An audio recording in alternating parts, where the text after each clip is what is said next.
अस्सलाम वालेकुम नाज़रीन, मैं हूं आपका मेज़बान सैयद ज़ीशान हैदर और आप देख रहे हैं मेरा यूट्यूब चैनल सदार टेलीमीडिया। इशफाकनामा के 29वें प्रोग्राम के साथ आपकी खिदमत में हाजिर हूँ। आइए शुरू करते हैं आज का इशफाकनामा। नाज़रीन, इशफाक अहमद साहब लाहौर के एक इंतहाई अमीर ताजर और इसके दरवेश वालद का किस्सा बयान करते हैं कि बेटे ने बाप से कहा, मुझे अपने बेहतर मुस्तकबिल के लिए और पैसा कमाने के लिए बाहर जाना है। मैंने कनाडा जाने का प्रोग्राम बनाया तो मेरे वालिद ने मुझे हर मुमकिन तरीके से समझाने की कोशिश की कि बेटा, हिजरत सिर्फ बड़े मकसद के लिए करते हैं। तुम दुनिया कमाने के लिए हिजरत करना चाहते हो, जिसकी कीमत मच्छर के टूटे हुए पर के बराबर भी नहीं।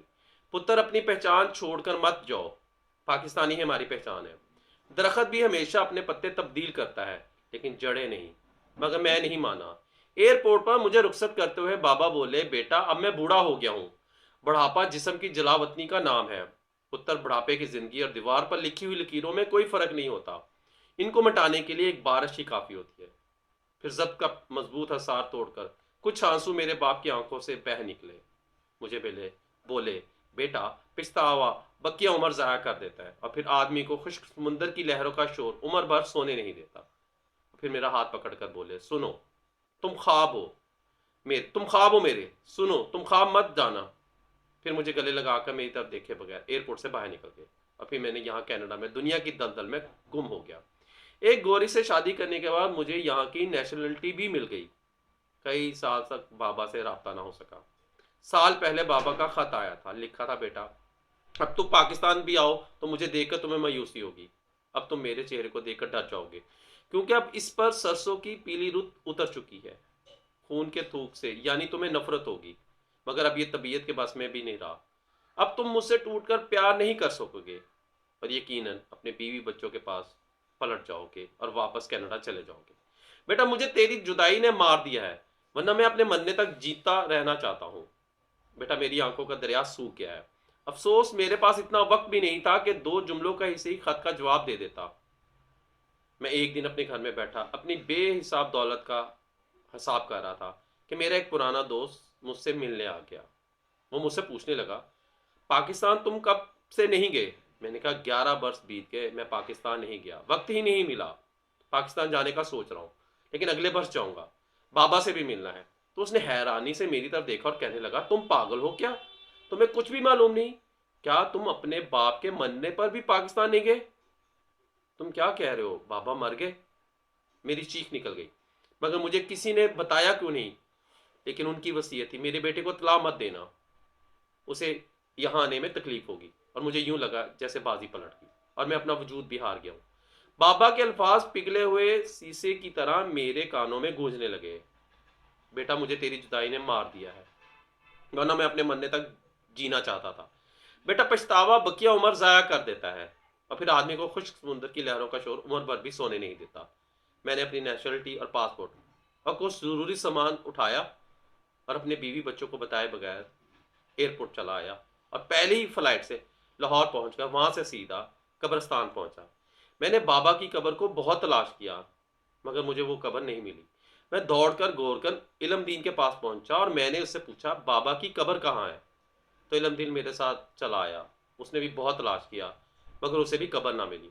मुझे बाबा की बात याद आ गई, बेटा, पहचान की जरूरत तो कब्रों को भी होती है। तुम मुल्क की बात करते हो। मैंने इलमदीन से कहा, इलमदीन, मैं आज पहली बार आया हूँ, मुझे मालूम नहीं मेरे बाप की कब्र कैसी है। इलमदीन तलाश में निकल गया। मैंने वहीं कब्रिस्तान में एक गड़ा खोदा और अपने गैर मुल्की शहरियत, अपना पासपोर्ट उस गड्ढे में दफन कर दिया और उस पर मिट्टी डाल दी। फिर मैंने गौर से देखा, इस गड्ढे के साथ एक कब्र थी। मैंने कतबा देखा, उस पर लिखा था, अता मोहम्मद बख्श खान निज़ामी, तारीख पैदाइश 20 फरवरी 1928, तारीख वफात। इलमदीन चक्कर लगाकर वापस आ गया था। मैंने कहा, यह कब्र मेरे बाप की है। मगर इलमदीन, इस पर तारीख वफात क्यों नहीं लिखी? इलमदीन ने कब्र की तरफ देखा और फिर अफसोस और नफरत से मेरी तरफ देखा और खामोश रहा।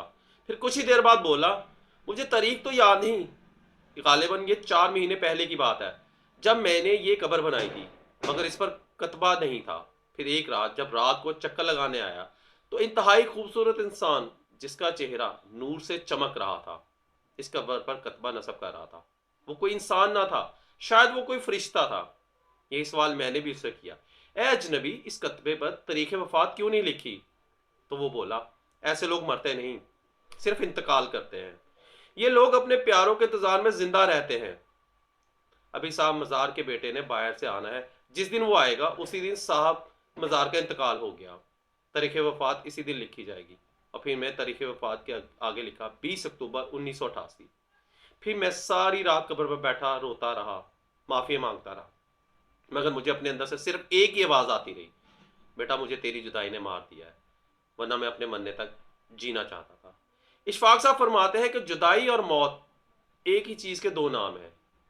हिजर का दुख देखना हो तो हजरत यकूब की आंखों की तरफ देखो, जिनकी रोशनी अपने फर्जंद हजरत यूसुफ अलैहिस्सलाम की याद में रोते रोते छिन गई। और हिजर एक ऐसी अजियतनाक मौत है जिसमें जान से जाते जाते भी उम्र लग जाती है। लाहौर की गलियों में जहां कभी मैली चादर ओढ़े सागर फिरता था, अब वहां एक मलंग बेतहाशा बड़े हुए बालों और मैली चादर लिए फिरता नजर आता है। रात होती है तो सागर की तरह किसी भी फुटपाथ पर लेट जाता है, मगर आज तक इसे किसी ने सोए हुए नहीं देखा। वो सुबह होते ही बाजार में चलना शुरू कर देता है। जहां कहीं उसे कोई बूढ़ा नजर आता है उसको रोक रोक कर सलाम करता है, उसका हाथ पकड़कर चूमता है और कहता है अपने मरने तक जिंदा जरूर रहना और अपने बेटे को बाहर मत जाने देना, इसका पासपोर्ट फाड़ देना, और तकता हुआ आगे बढ़ जाता है। नाज़रीन, ये था हमारा आज का प्रोग्राम। उम्मीद है आपको पसंद आया होगा। अगले प्रोग्राम तक के लिए मुझे इजाज़त दीजिए। अल्लाह हाफिज़।